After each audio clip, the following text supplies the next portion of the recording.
Welcome back everybody, my name is Nick930 and this is my final review for the new racing game Project Cars 2.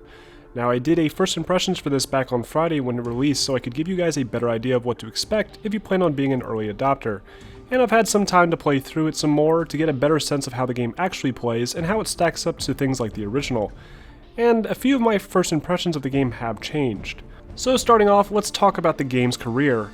To complete Project Cars 2, you need to complete a few lifetime goals that can be viewed in the career menus. Some of these goals are pretty simple, like getting sponsored by a manufacturer, but others require you to win all 3 legendary races, like the Indy 500 or the 24 Hours Le Mans, which can take a lot of time to work your way up to. When you first start your career, you'll be able to choose from multiple motorsport disciplines across a few of the available tiers.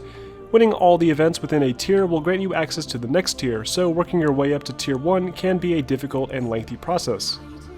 There's also various other featured races not connected to the main calendar, like brand races that have you showcasing sponsored vehicles, and then there's invitational events which are all unique and feature different disciplines and unique race conditions.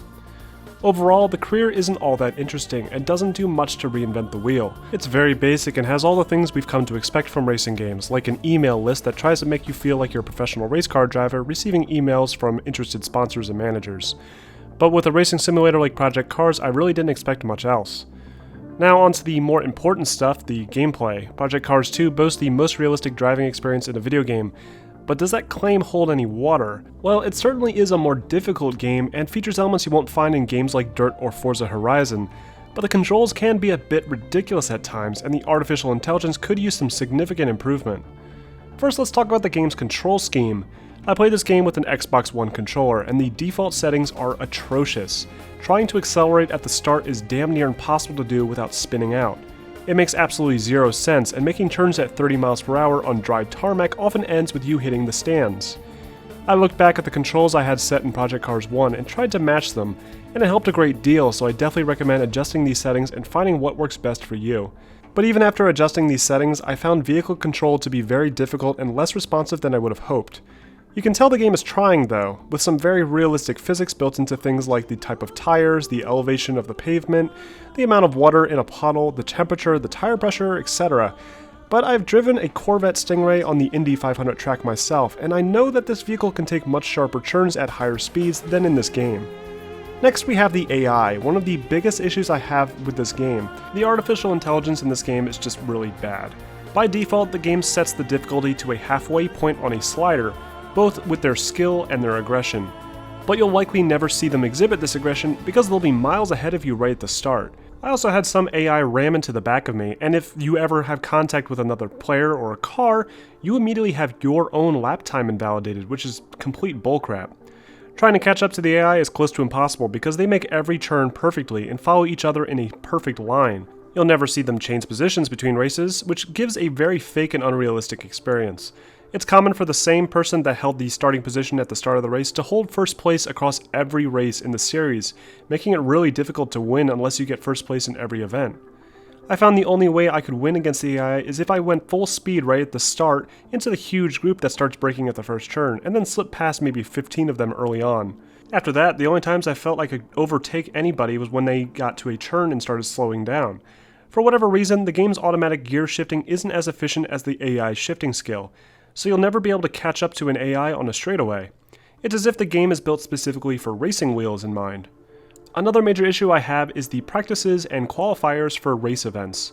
Each race allows you to customize options to suit your playstyle, which is great. You can adjust the difficulty, the conditions, and even number of laps. But for whatever reason, you can't drop the qualifying time down below something like 15 minutes, which is ridiculous because the main racing events don't even take that long. Whenever I participated in these qualifying races, I'd record really good times, way faster than the other AI. But unless I sit there for 15 minutes trying to incrementally improve my time, the AI will always get 10 seconds faster if I try to skip to the end of the session. This basically ensures that you're stuck in last place in every race start, making it incredibly difficult to earn a win in the series.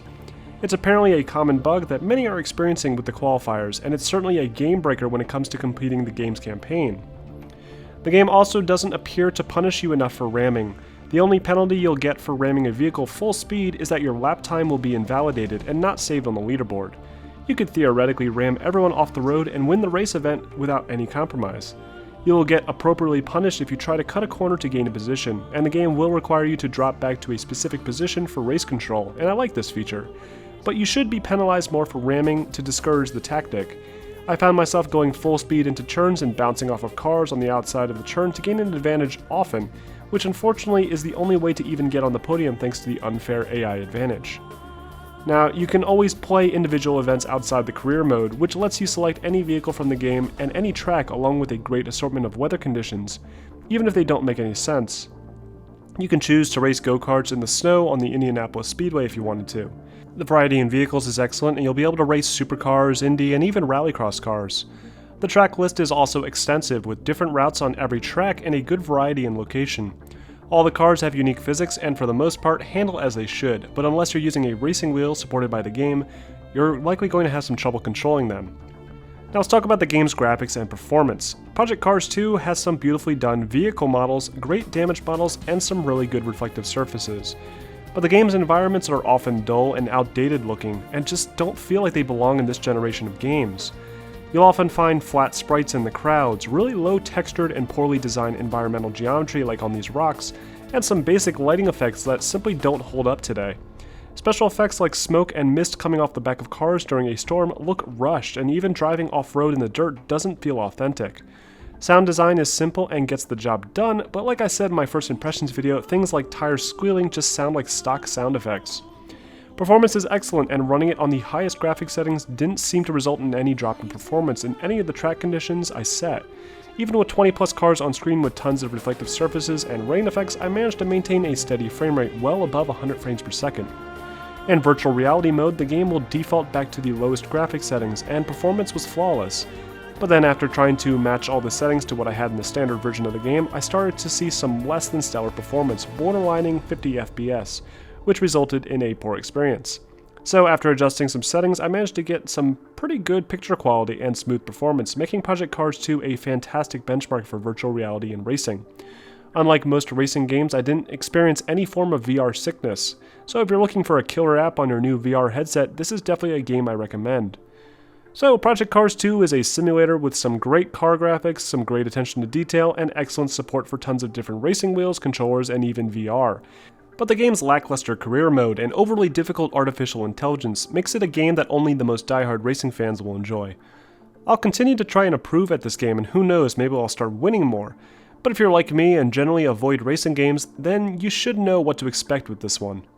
I hope this review was helpful, and if you want to see more content like this, be sure to like the video and subscribe for more reviews posted every week.